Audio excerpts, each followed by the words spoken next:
Good morning friends. आज बहुत दिनों के बाद फिर हम सीसीपी का कोर्स के लिए जो है वीडियो में बना रहा हूँ। चलिए, ये सितंबर क्लोजिंग है और जितने भी हमारे बैंकर साथी हैं वो समझ रहे हैं कि सितंबर क्लोजिंग में समय मिलता नहीं है। फिर भी हम लोग एनालिसिस ऑफ फाइनेंशियल स्टेटमेंट देख रहे थे, ठीक है। तो उसी में हम लोग लास्ट यहाँ तक कर लिए थे। अभी हमको करना है debt equity ratio. Date equity ratio क्या होता है? डेट डेट मतलब होता है कर्ज, इक्विटी इक्विटी मतलब पूंजी, कैपिटल, ठीक है। तो डेट इक्विटी रेशियो ये होता है, ठीक है। इसका सिंपल सा है, डेट ऐसे करें, डेट डिवाइडेड बाई इक्विटी, या इसको ऐसे भी लिख सकते हैं 12 बटा TNW, total outside liability divided by total net worth, tangible net worth, ठीक है। तो इस तरह से भी निकालते हैं इसको। इसके कई फॉर्मूले हैं। डेट इक्विटी रेशियो हम लोग बहुत ही इंपॉर्टेंट फैक्टर होता है।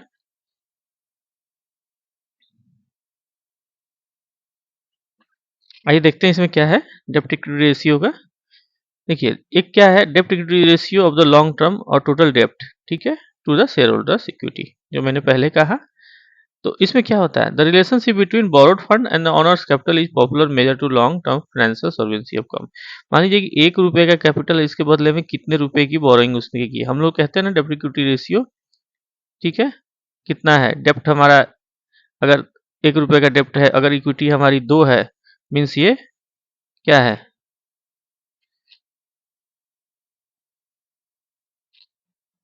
1:2 है।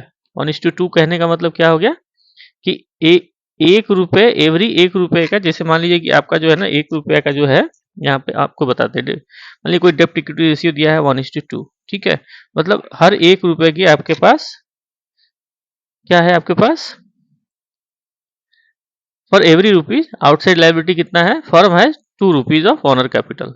तो firm has 2 rupees owners capital. मैंने वही चीज कहा, हर 1 रुपए का डेट के बदले फर्म के पास क्या है, 2 रुपए का अपनी पूंजी है। अगर 1 रुपया का डेट है, 2 रुपए की पूंजी है, तो क्या फर्म स्ट्रांग है, गिरने की संभावना बहुत कम है, ठीक है। तो वैसे ही कहते हैं the relationship shown by the debt equity ratio. The debt equity ratio is the financial ratio indicating the relationship proportion of the entity equity and debt used to finance the entity assets. Entity के assets को finance करने के लिए जो debt लिया जाता है, बदले में जो क्या है, relative proportion of entity होता है equity, उसी को debt equity ratio कहते हैं। This ratio is also known as financial leverage. इसी को बोलते हैं, हम क्या बोलते हैं, financial leverage. Leverage कितना है, हमेशा हम लोग कहते हैं ना कंपनी के पास leverage कितना है। The ratio is the key financial ratio and it is used as the standard for judging the company's financial standing, ठीक है। कंपनी की फाइनेंशियल स्टैंडिंग हम लोग देखते हैं इसके through.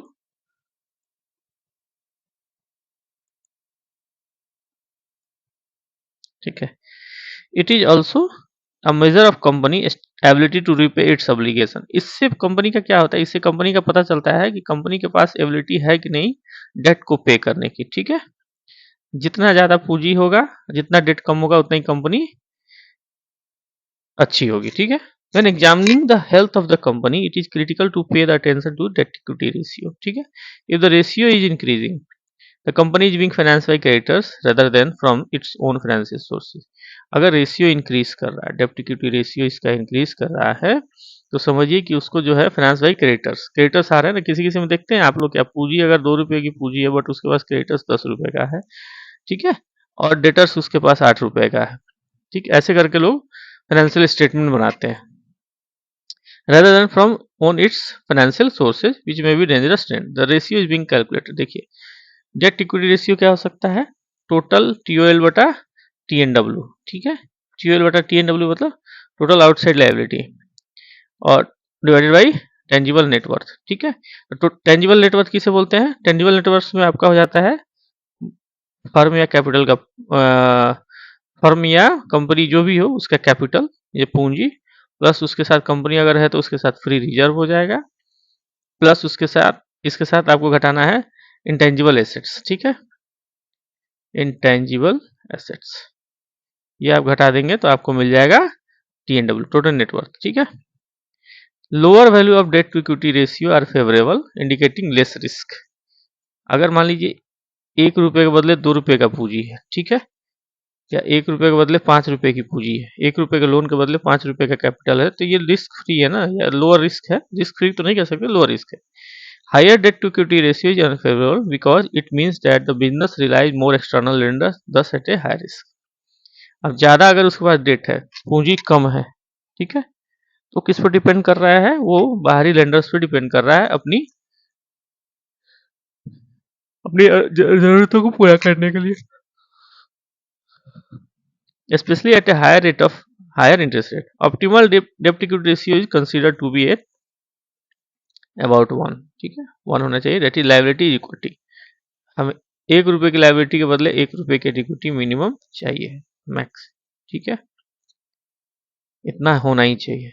But the ratio is very industry specific because it differs about the proportions current and non-current assets. The more non-current assets of non-current the assets capital, देखिए as in the capital minus intensive, the more equity required to finance these long term investment, ठीक है।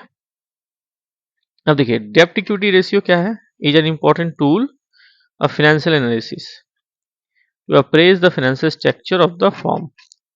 इससे हम लोग क्या करते हैं, financial structure का अप्रेजल करते हैं, ठीक है। It has important implications from the view point of the creators, owners and the form itself, ठीक है।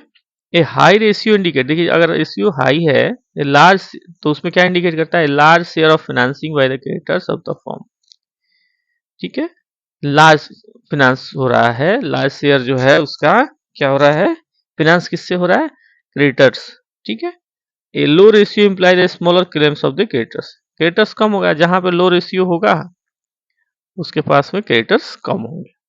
This ratio also indicate the margin of safety to creditors, margin of safety भी indicate करता है creators को। For instance मान लीजिए डेप्ट equity ratio 1:2 दिया है, डेट एवरी, मैंने कहा 1:2 है, मतलब हर 1 रुपए के डेट के बदले में आपके पास 2 रुपए का अपना ओन कैपिटल या पूंजी है या आउटसाइड लाइबिलिटी। देखिए indicate that for every rupees of outside liability the firm has 2 rupees of owners capital, ठीक है, उसके बाद 2 रुपए का कैपिटल है।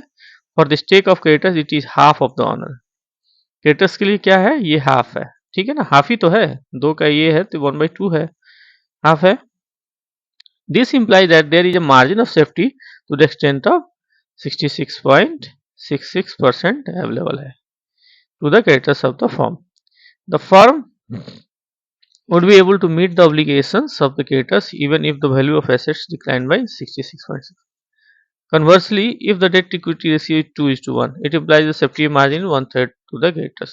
मतलब हर 2 रुपए के रेट के बदले 1 रुपए का उसके पास पूंजी है, ठीक है। तो इसके बदले क्या हुआ, ये दोनों मिलकर कितना हो गया, 2+1=3, ठीक है। 1/3, 1/3 ऑफ द क्रेडिटर्स, क्रेडिटर्स के लिए क्या है, सेफ्टी मार्जिन जो हो गया 1/3 हो गया। अब कहता है one, if the debt equity ratio is high the owners are putting up relatively less money to their own. अगर डेट इक्विटी रेशियो अगर हाई है तो ऑनर क्या करते हैं, कम पूंजी लगाते हैं। It is danger signal for the creditors, creditors के लिए डेंजर सिग्नल है। If the project should fail financially the creditors would lose heavily. अगर मान लीजिए कोई कंपनी बैठ जाती है तो क्रेडिटर्स के लिए सबसे बड़ा दिक्कत हो जाता है, मिलता नहीं है उसका। Moreover with a small financial stake in the form the owners may behave irresponsibly and indulge in speculative activity. मान लीजिए कोई ऑनर का जो है अब 100 रुपए की पूंजी डलनी है, उसमें 10 रुपए की पूंजी है, अब बाकी सब छोटे छोटे 5 रुपए 2 रुपए 3 रुपए वाले हैं सब में, इसका इंटरेस्ट तो कम ही रहेगा ना, ठीक है। If they are heavily involve financially they will strain every nerve to make enterprise a success. Generally bank prefer 3:1, ठीक है। In this case SME the ratio can be relax up to 4:1। Debt equity ratio 4:1 तक हम लोग relax कर सकते हैं, 3:1, ठीक है। मैं ये स्टैंडर्ड माना गया, इतना तक हम मान सकते हैं। In medium scale industry it could kept 2:1 and large scale में 1:1। लार्ज स्केल इंडस्ट्री 1:1 होना चाहिए, मीडियम में 2:1 और छोटे वाले में 3:1, या इसको मैक्सिमम रिलैक्स करके 4:1 दे सकते हैं। The main purpose of risk is to ascertain the relative financial stakes or skin of the business of the owner vis-a-vis the creditors of the and the bank. ठीक है. Unlike the credit CR, where higher value are favored, debt equity ratio are considered better if they low values. कहता है unlike the CR, जहाँ पे current ratio में क्या है, higher value हम लोग फेवर मानते हैं, debt equity has consider better if they are low value, अगर उसका लो वैल्यू है. Lenders feel more secured when the larger stake of the owner. This ratio shows the leverage. Higher the leverage, higher the rate of interest, rate of earning, ROE. ठीक है. Also the safety of creditors funds is a function of the value and earning capacity of the assets owned by the concern. If there is no capital, who is the casualty? अगर मान लीजिए capital नहीं है तो क्या है, casualty किसको होगी? The creditor stand to lose if the assets depreciate in value. Creditor क्या है, उनको लॉस हो सकता है अगर उसका एसेट डिप्रिसिएट हो गया. Bank should always insist that the owner have a stake in business. हम लोग क्या हमेशा कहते हैं कि भैया अपना स्टेक बढ़ाओ या स्टेक होना चाहिए. ठीक है. If fund can be raised at the cost that lower than ROI, it benefits the owner to raise the loan. ठीक है. So if more and more loans are taken, the ratio will be skewed. अगर मान लीजिए जरूरत से ज्यादा loan ले रहा है, लोन पे लोन लिए ही जा रहा है तो क्या होगा, रेशियो क्या होगा फिर?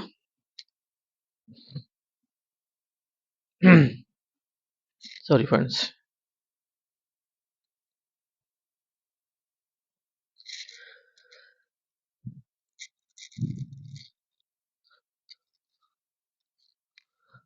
विषम होता जाएगा. ठीक है. या कम होता जाएगा. ठीक है. ड्रॉप बिहाइंड होता जाएगा. The ideal is of course when debt is raised to the extent needed without being influenced by other consideration. Debt equity ratio should be comparable to industry average. Debt equity ratio क्या होना चाहिए? Industry average के compare में होना चाहिए. अब देखिए ये तो डेट इक्विटी हो गया. दूसरा आ गया फिर उसके बाद फंडेड डेट इक्विटी रेशियो. क्या होता है funded date equity ratio?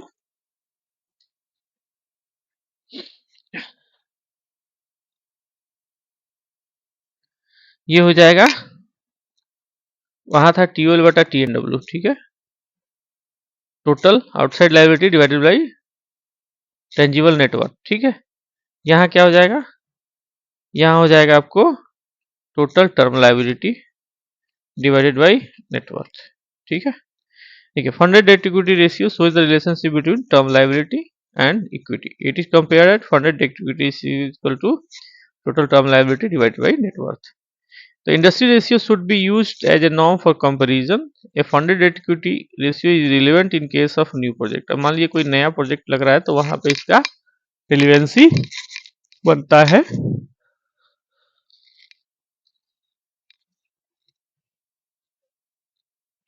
For financing new project, the source is either equity or funded debt. Obviously, the owner should have a reasonable stake in the financing of enterprises. While in advanced countries, the owner's stake is considered reasonable if they make 50% of the total value of assets. ठीक है. जो प्रगति कर चुके हैं देश या जो बड़ी कंट्री है जैसे अमेरिका, ये सब उन कंट्रीज में क्या है कि ऑनर्स का स्टेक इज कंसीडर रीजनेबल अगर माना जाता है if they meet 50% of total value of assets. ठीक है. In a capital staff country like India a lower stake is consider acceptable. ठीक है. लोअर स्टेक भी जो है एक्सेप्टेबल किया जाता है. Normally the funded debt equity is available तो period of 7 to 10 years. Given this, if the expected life of medium-sized unit is taken as 12 years, anything more than 66% of the cost of the funded debt could be burden on the firm. ठीक. क्या कहना चाह रहा है? Normally the funded debt is available for period of 7 to 10 days. 7 से 10 दिन के लिए होता है. Given this, if the expected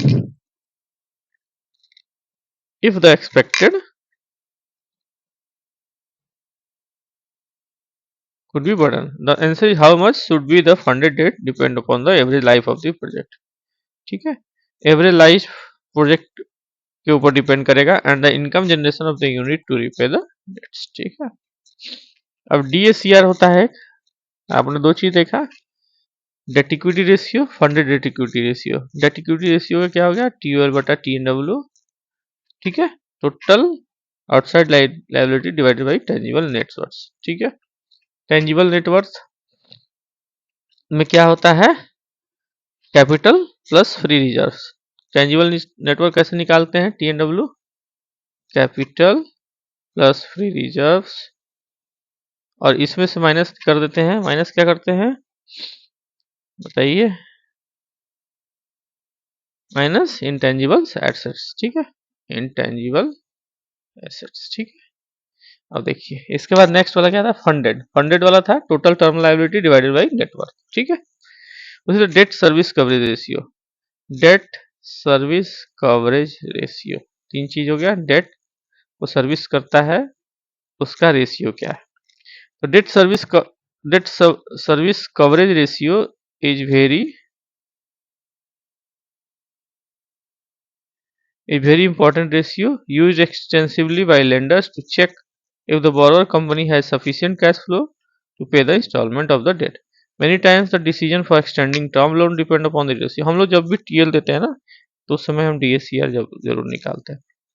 A company in need of the long term prepares projection of the future periods to assess the viability of the project. The lender are interested in the period for which they are extending the loan. For example, a term loan is to be sanctioned for 10 years. मान लीजिए 10 साल के लिए हमने loan दिया, the DSCR for each of these 10 years will be calculated and all of this should be more than 1 at least. हम लोग 10 साल के लिए भी जब लोन दिया तो 10 साल के लिए हर एक साल के लिए हम लोग क्या करते हैं, ये निकालते हैं, DSCR निकालते हैं, ठीक है। DSCR is considered as more comprehensive and apt measure to compute debt service capacity of a business entity, ठीक है। It provides a value of in terms of the number of times of total debt service obligation consisting interest and repayment of the principal in installment are covered by the total operating fund. चलिए ठीक है, इसको ये simple से मैं बता दें। देखिए DSCR क्या होता है, निकालने का तरीका कई सारे तरीके हैं। डेट सर्विस कवरेज रेशियो, अब मान लीजिए यहाँ पे एक दिया है आपको सिंपल सा है, DSCR हो गया net profit plus depreciation plus interest on term loan, ठीक है। Net profit plus depreciation, NP plus dep plus interest on term loan, ठीक है। पहले साल के ऊपर में हो जाएगा divided by interest on term loan, इसी को नीचे लेके आइए, interest on term loan plus instalment, नीचे में इंस्टॉलमेंट जुट जाएगा। DSCR का ये फॉर्मूला है, net profit plus depreciation plus interest on term loan divided by interest on term loan plus instalment. तो DSCR का फॉर्मूला हो गया ये। अब इसी फॉर्मूले में थोड़ा सा देख लीजिए, डिफरेंट चीज के लिए डिफरेंट होगा। जैसे मान लीजिए लीज रेंटल अगर पेमेंट आप कर रहे हैं, तो लीज रेंटल पेमेंट अगर आप कर रहे हैं तो आपके लिए क्या हो जाएगा, प्रॉफिट आफ्टर टैक्स रहेगा प्लस इंटरेस्ट हो जाएगा प्लस लीज रेंटल हो जाएगा प्लस नॉन कैश एक्सपेंसेस बराबर क्या हो जाएगा, ऑपरेटिंग इनकम। मतलब अगर सीधे आप DSCR निकालें तो OP operating income divided by interest instalment divided by instalment. Instalment में क्या किया जाएगा, interest plus principal repayment plus lease rental, ठीक है। ये आ जाएगा आपको lease rental DSCR।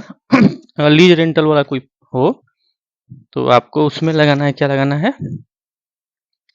Profit after tax तो होगा plus interest plus lease rental, ठीक है, प्लस नॉन कैश एक्सपेंसेस जो भी होगा equal to operating income divided by lease rental, ठीक है। तो इंस्टॉलमेंट प्लस लीज रेंटल, तो इंस्टॉलमेंट में क्या आ जाएगा, इंटरेस्ट आ जाएगा, principal repayment bracket close plus lease rental.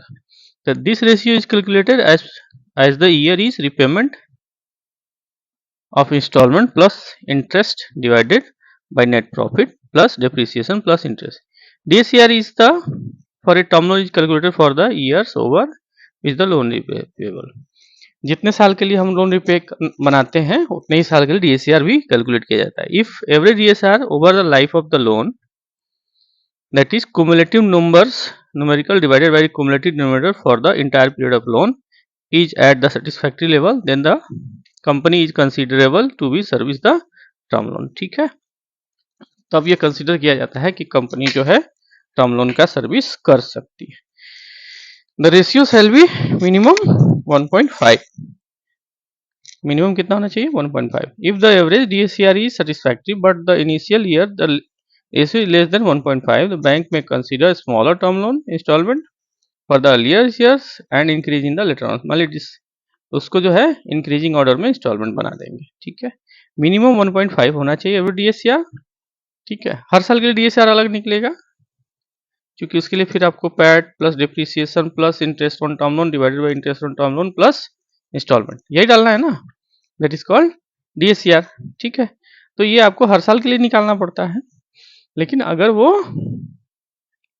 मान लीजिए कि रेशियो जो है मिनिमम उसका 1 एवरेज 5 होना चाहिए, लेकिन एवरेज अगर उसका लेस देन 1 आता है प्रीवियस कुछ ईयर्स में, तो बैंक क्या कर सकती है, उसका इंस्टॉलमेंट जो है स्मॉलर कर सकती है और उसको इंक्रीज कर सकती है. If the loan can not be serviced for the period consider an alternative to be increase the period of loan if the parameter are satisfactory. तो हम लोग क्या कर सकते हैं, लोन पीरियड को कभी कभी एक्सटेंड कर देते हैं. मान लीजिए कि कोई 84 मंथ है तो हम उसको 120 तक भी देते हैं. कभी कभी कुछ कुछ केसेस में बैंक अपने से डिसीजन लेता है 132 मंथ भी देते हैं. तो डिपेंड करता है बैंक की पॉलिसी कैसे रिवाइज हो रही है. If the debt service ability is higher than the acceptable level, the bank may choose to ask borrower to pay off the loan in accelerator installment. ठीक है, अगर मान लीजिए कि उसकी डेट जो है सर्विस करने की एबिलिटी जो है हायर है देन एक्सेप्टेबल लेवल, तो बैंक क्या कहेगी उसको, भैया पे ऑफ कर दो लोन को. ठीक है, a decision however will be taken to practical consideration like the value of relationship to the bank. How they analyse interpret the debt service coverage ratio, कैसे एनालाइज करेंगे. Particular financial year, मान लीजिए the result of DSCR is an absolute number. This number has different implications if it is below or 1 above 1. ठीक है, अब मान लीजिए दो कंडीशन होता है DSCR अगर 1 से नीचे हो. Why DSCR will be below 1? It is simply because numerator operating income is less than denominator, मतलब installment of rental. अब मान लीजिए ऊपर वाला इनकम जो है ऑपरेटिंग इनकम अगर इसका जो है वो क्या हो गया, लेस देन हो गया नीचे वाला इनकम डिनोमिनेटर से, मतलब इंस्टॉलमेंट प्लस रेंटल से. तो ये लीज के केस में तो क्या हो जाएगा, वहां पे DSCR 1 से बिलो हो जाएगा. ठीक है, a lender is only interested, देखिए it can be interpreted as insufficient cash, उसके पास सफिशिएंट कैश नहीं है against the requirement. A lender is only interested in repayment of the principal and interest of the proposed loan. ठीक है, here when DSCR is less than 1, अगर मान लीजिए DSCR less than 1 है, the borrower will not be able to pay off the पे that. अगर DSCR 1 हो गया तो क्या हो गया, बिलो 1, तो बोरोवर जो है लोन रिपे नहीं कर पाएगा. This is why it is not desirable situation. ठीक है, reason for DSCR below 1 could be that the business idea is not feasible and is possible to make the profit out of it. ठीक है, ऐसा क्यों हो सकता है, मान लीजिए कि DSCR 1 अगर हो गया तो इसका मतलब है कि हो सकता है कि उसका बिजनेस जो है फिजिबल नहीं हो जिससे वो प्रॉफिट निकाल सके. अनदर रीजन कुड बी क्या हो सकता है, the business idea is not feasible and it is. ठीक है, another reason could be the term loan. If term loan is too small, मान लीजिए टर्म लोन बहुत छोटा है, the instalment amount would be big and that can be drive DSCR down. Considering the viability and business model of the company, the lender can make changes in the schedule of payment. ठीक है, इन सब चीज़ को consider करके हम लोग जो है ना कभी कभी रीस्ट्रक्चरिंग भी करते हैं. ठीक है, या उसकी टर्म पीरियड बढ़ा देते हैं. ठीक, it can increase the term of the loan और can give ballooning effect of the installment. Ballooning effect मतलब एक बार में पेमेंट देना. ठीक है, adjusted DSCR used when such kind of situation persist. अगर DSCR 1 हो above, so let us understand when DSCR is above 1. The logic is same if the numerator, ठीक है, numerator मतलब ऊपर वाला is more than denominator, denominator से ज़्यादा है, तो it can be interpreted that the borrower has sufficient cash ability to pay to the lender को पे करने के लिए sufficient cash margin है. अगर less than 1 हो गया मतलब numerator in less than denominator, तो क्या है, ये डेट को पे नहीं कर पाएगा. इनकेस ये ग्रेटर देन 1 है तो क्या है, इसके पास डेट को पे करने के लिए सफिशिएंट मात्रा में कैश अवेलेबल है, ठीक है। In case the lender will lend the money because of the possibility of refund is there, now we can say that situation of DSCR is above 1 is better than DSCR below 1, ठीक है। तो हमेशा मानेंगे कि जब हमारा repayment आ रहा है वो सिचुएशन ज़्यादा सही है। Still we are not clear what should be the ideal situation, let us try understand. मान लीजिए ठीक है, अब देखिए एक बताता है आइडियल DSCR क्या होगा। Generally speaking, higher the ratio better it is, still we need some benchmark to decide, below the benchmark it is not acceptable and above that it is acceptable, ठीक है। मोस्टली DSCR हम लोग क्या है 1.5 to 2 is consider good मानते हैं, ठीक है। डेट के बदले डेट सर्विस कवरेज रेशियो अगर 1.5 से 2 तक है तो वो अच्छा माना जाता है। Why we need DSCR more than 1 because it is calculated based on the projection. There is always a risk of projection not turning correct, there may be abnormal period in between, this calls for the margin of safety. It is understood that anything above 1 increase the possibility of payment by the borrower. अगर एक से ज़्यादा होता है तो वहाँ पे possibility आपकी बनती है कि borrower आपका लोन रिपे कर देगा। Norms for ideal DSCR may be very different country, different type of loans, different industry, हर एक कंट्री में डिफर करेगा। टू हाई अगर DSCR हो गया मान लीजिए ठीक है, अब आपका 1:5 से लेकर 2 तक तो हमने माना कि आइडियल है, ठीक है। इस DSCR पे हमारा काम चल सकता है, borrower रिपे कर सकता है where the numerator is greater than denominator, sorry denominator is greater than numerator. तो क्या होगा, एक सेकंड, ठीक है। इसमें क्या था, अगर आपका इट कैन बी इंटरप्रेटेड, अगर ऊपर हो गया मीन्स सफिशिएंट कैश है, DSCR is 1, it can be interpreted as borrower has the numerator, यहाँ पर दिया था न्यूमरेटर मोर देन डिनोमिनेटर है अगर तो, ठीक है, तो उसका सफिशिएंट कैश है। 2 हाई DSCR होगा तो क्या होगा, मोर देन अगर मान लीजिए 2.5 हो गया, 3 हो गया, 4 हो गया तो it is too good. What does it mean, too high DSCR means the company can borrow money but it is not borrowing, in other words the potential benefit of leverage due to the debt proportion of the company structure is not taken, ठीक है। higher debt in the capital structure bring down the overall cost of the capital because debt is cheaper for the business।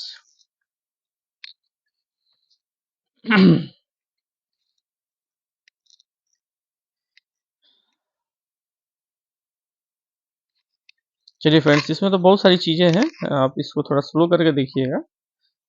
अब improve करने के क्या क्या क्या उपाय हैं DSCR, तो क्या करना पड़ेगा, रेवेन्यू आपको इंक्रीज करना पड़ेगा, प्रॉफिट लाना पड़ेगा। How to increase revenue can help improving the PAT, जब हम इंक्रीज करेंगे तभी जाके पैट हमारा प्रॉफिट होगा, तभी रेवेन्यू इंक्रीज करेगा and there by DSCR। The increase in revenue can be achieve in 2 things, increase by quantity of sales, अगर हम सेल्स बढ़ाएंगे तभी रेवेन्यू बढ़ेगा, और increase in price of the product. दो ही चीज हो सकता है, या तो हम माल का कॉस्टिंग बढ़ा दें या अपनी सेल बढ़ा लें। The quantity of increase can be achieved with the increasing order, marketing, advertisement. A higher price can be achieved by the either differentiation of the product or better quality of it. दूसरा हो सकता है increase in term loan बढ़ा दे, increasing term loan would decrease in installment amount for each year, that would reduce denominator and thereby increase in DSCR। Reduce the rate of interest, आप rate of interest कर दिए, installment आपका कम हो जाएगा। The amount of interest is a part of denominator of DSCR formula and if the rate of interest is reduced to some extent, interest amount will be reduced and would result to decrease in installment amount, ठीक है। यहाँ पे DSCR चाहिए। Ballooning effect, ballooning क्या बोलते हैं, it is a common situation for all new business that the cash flow of the initial period is low, ठीक है। बलून होता है ना, धीरे धीरे हवा भरते हैं बलून में, ऐसे से फूलता है, तो कैसे होता है, ये हमने बलून बनाया ऐसे ऐसे हो गया, गया थोड़ा सा ऐसे गया, पचक गया, ठीक है। तो बलून क्या होता है, हल्का हल्का प्रॉफिट बढ़ते जाता है।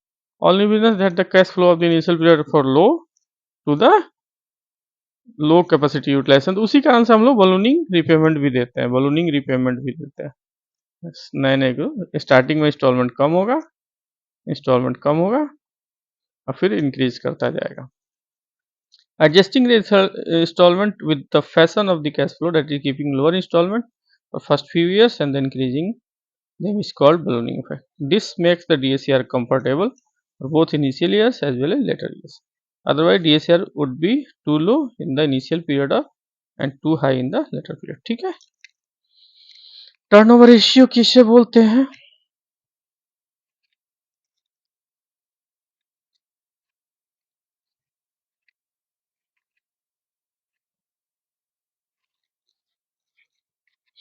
एक इंपॉर्टेंट रेशियो है टर्नओवर रेशियो, ठीक है।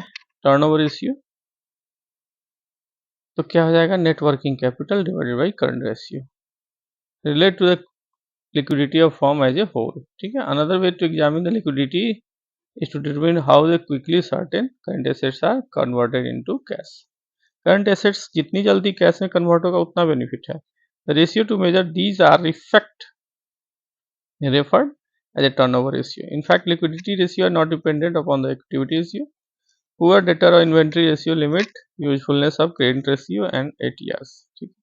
Both absolute unstable inventory and uncollectible debtors are unlikely to be source of cash. Therefore, the liquidity ratio should be examined in the conjunction with the relevant turnover ratio affecting liquidity. The three relevant turnover ratio are inventory turnover ratio, debtors turnover ratio and creditors turnover. ठीक है, turnover ratio में तीन होता है, mostly inventory turnover ratio, दूसरा debtors और तीसरा creditors, ठीक है। इन्वेंट्री टर्नओवर रेशियो को बोलते हैं स्टॉक टर्नओवर रेशियो बोलते हैं, ठीक है। इन्वेंट्री मतलब स्टॉक ही होता है, तो इसका जो फॉर्मूला होता है कॉस्ट ऑफ गुड्स सोल्ड, ठीक है, डिवाइडेड बाय एवरेज इन्वेंट्री, ठीक है। इन्वेंट्री लगा हुआ है तो इन्वेंट्री के कॉरस्पॉन्डिंग उसका टर्नओवर क्या है, टर्नओवर क्या होगा, cost of goods sales divided by average inventory, ठीक है। देखिए cost of goods sold is calculated कैसे होगा, ऑल डायरेक्ट कॉस्ट कितना होगा, material labour manufacturing etc including depreciation plus minus decrease in value stock in progress and finished goods stock during the period, ठीक है। Calculated sales, ठीक। Cost of good sales क्या होगा, sales में से gross profit आप हटा दीजिए, हम लोग यही करते हैं ना, ग्रॉस प्रॉफिट अगर सेल्स में से हटा दिया हमने तो क्या हो गया, कॉस्ट ऑफ सेल्स निकल जाता है। कॉस्ट ऑफ सेल्स या कॉस्ट ऑफ गुड सेल्स दोनों सेम ही है, ठीक है। क्या करना है आपको, जो सेल आपने किया इसमें से जीपी हटा माइनस कर दीजिएगा तो आ जाएगा आपका कॉस्ट ऑफ सेल्स या cost of goods sold. Inventory turnover ratio is used to measure the inventory management efficiency of a business. Inventory turnover बस उसी का है कि आप अपनी इन्वेंट्री को कैसे मैनेज कर रहे हैं। In general, a higher value of the inventory turnover indicates better performance and lower value means inefficiency in controlling inventory levels, ठीक है। जैसे एक एग्जांपल यहाँ पर दिया है, a firm has sold goods worth 300 lakhs with the gross profit margin 20% during 2000. The stock at the beginning of the end of the year was 35 lakhs and 45 lakhs respectively, ठीक है। What is the inventory turnover ratio? ठीक है, 20% margin है, इसका 20% margin का 20% profit margin है तो मतलब 60 लाख हो गया। तो कॉस्ट ऑफ सेल्स क्या हो जाएगा, कॉस्ट ऑफ सेल्स कितना हो जाएगा, 300 माइनस 60, ठीक है, divided by cost of good sold या cost of sales divided bye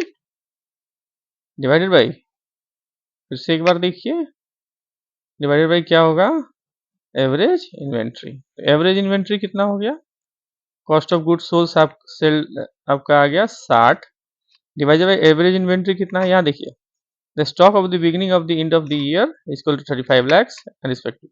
एक क्लोजिंग होगा और ये ओपनिंग होगा, दोनों का एवरेज कितना हो जाएगा, 4 3 7 1 8, 80 divided by 2 equal to 40, 60 by कितना हो जाएगा एवरेज 40, ये कितना हो गया 360 200 या 360 360 240 हो गया divide by 80 by 2 equal to 40, तो कितना है ये 6 टाइम्स है। So the inventory holding period कितना होगा, हमारी इन्वेंट्री का होल्डिंग पीरियड निकालना है, तो ये तो आपका इन्वेंट्री टर्नओवर रेशियो निकल गया, ठीक है, 6 टाइम्स है। इन्वेंट्री होल्डिंग पीरियड कितना हो जाएगा, 12 महीने होते हैं डिवाइडेड बाई इन्वेंट्री, ठीक है, तो रेशियो हो जाएगा 12 बाई 6, हमने लिया 6 मतलब 2 महीने का एवरेज उसका इन्वेंट्री का होल्डिंग पीरियड रहता है. It can also be percentage terms like a stock by sales into 100. This ratio indicate how many times of stock has been turned over to achieve the sales for the year. कितनी बार उसका stock जो है ना घूम रहा है, बन रहा है, मतलब एवरेज होल्डिंग पीरियड कितना, 2 महीने में एक बार निकल जाता है.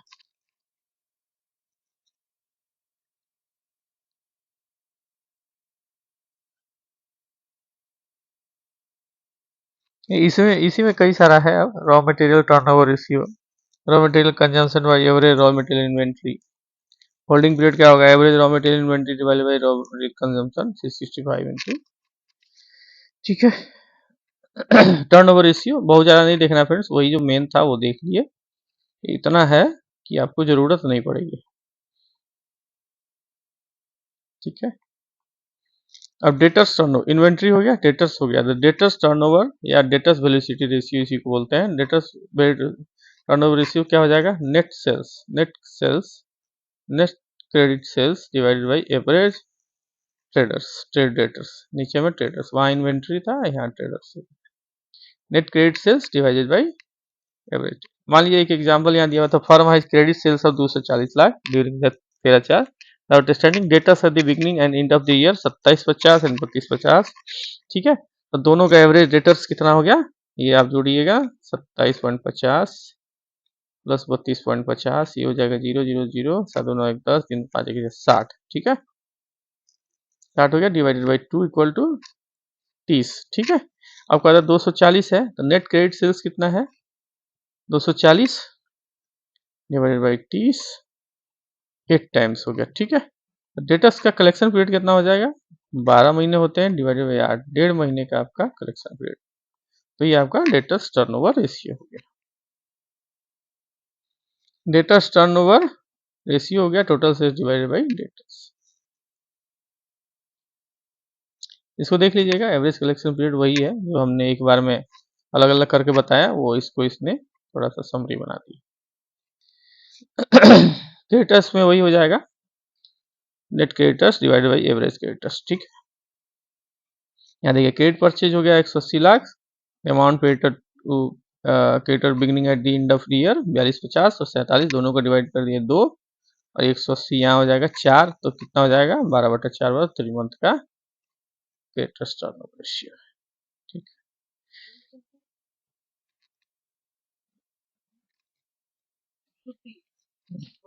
चलो, ओके फ्रेंड्स, आज के लिए बस इतना ही.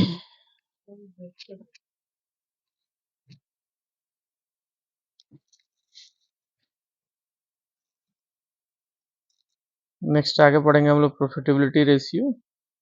तो हमारा जो है 204 नंबर पेज हो गया. ठीक है फ्रेंड्स, आप देखिए, आज लगभग 38 मिनट का हो गया.